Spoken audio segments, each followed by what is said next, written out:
Situated at the gateway of the Long Island Sound, Plum Island, an 840-acre island, is valued by our local community as a critical resource for research and for its abundance as a cultural, historical, and natural resource.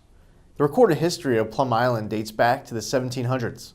Originally belonging to the Korchog and Montaukett Indian tribes, Plum Island was the site of the first battle between British and Continental troops ordered by General George Washington, and hosts Fort Terry, an artillery post used during the Spanish-American War, World War I, and World War II.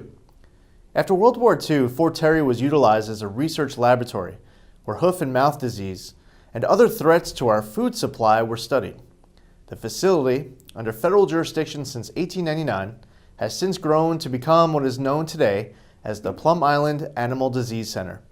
The Animal Disease Center has sheltered approximately 90% of Plum Island from development over the past several decades, which makes Plum Island a treasured environmental resource, offering Long Island a diverse wildlife and ecosystem and a critical habitat for migratory birds, marine mammals, and rare plants.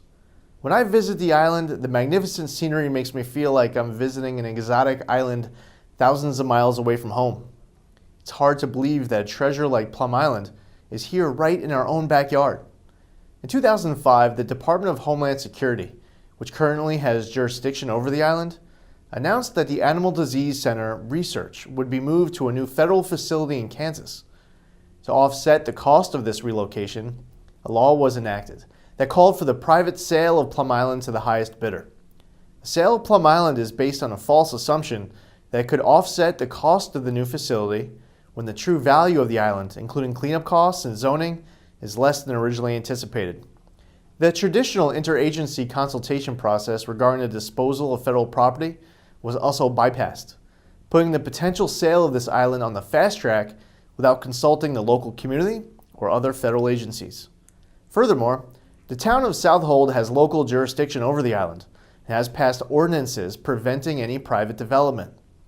To protect Plum Island, I introduced legislation in Congress that would prevent the sale of the island by the federal government to the highest bidder. My bill, H.R. 1887, has strong bipartisan support from the entire Long Island and Connecticut delegation in both the House and Senate. Blessed with the natural beauty of Long Island, we must always be committed to protecting and preserving the abundance of our natural resources that are so important to our life, culture, and economy. One of these is Plum Island. Having personally visited Plum Island, I can attest for the need to preserve this precious land. Congress should take action to pursue a better direction for Plum Island that would allow for continued research, public access, and permanent preservation. Working with my colleagues in the House and Senate and supportive groups all throughout the tri-state area, like the Preserve Plum Island Coalition, I know that we can stop the sale of Plum Island and preserve it for future generations. I will continue working in Congress to get this bill passed before the end of the year.